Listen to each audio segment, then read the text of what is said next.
আমার মতে Real মাদ্রিদে জাভির tactics পুরোপুরি কাজ করতেছে না। এটা বলি কোন দৃষ্টিকোণ থেকে। প্রথমে আসি রিয়ালের গোলগুলো কিভাবে আসছে। রিয়াল মাদ্রিদের এই সিজনে গোলগুলো দেখবেন হঠাৎ অপোজিশনের বল লুজ হয়ে যাওয়া, সেখান থেকে বেশ একটা লম্বা স্পেস পেয়ে যায়, পরে এমবাপ্পে দুর্দান্ত ফিনিশ।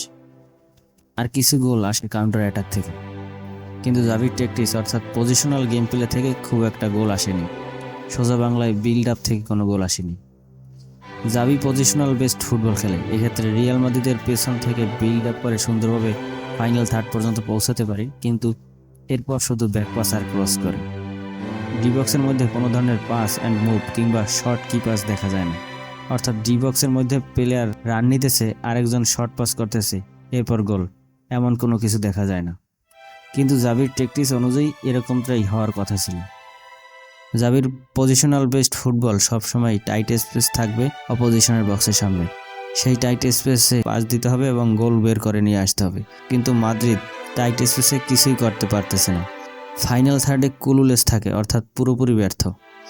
আপনি যেই স্টাইলে খেলতে চান সেই স্টাইলে গোল বের করতে না পারলে তো সমস্যা।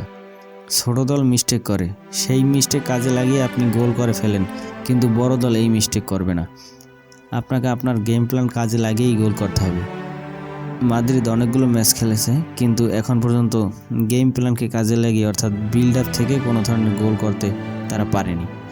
তাই জাভিকে আমার পুরোপুরি ব্যর্থ মনে হয় এখনও। মাদ্রিদকে কিছু জিতাতে হলে অবশ্যই এর সমাধান বের করতে হবে। এই ব্যাপারটা সত্যিই দুশ্চিন্তার।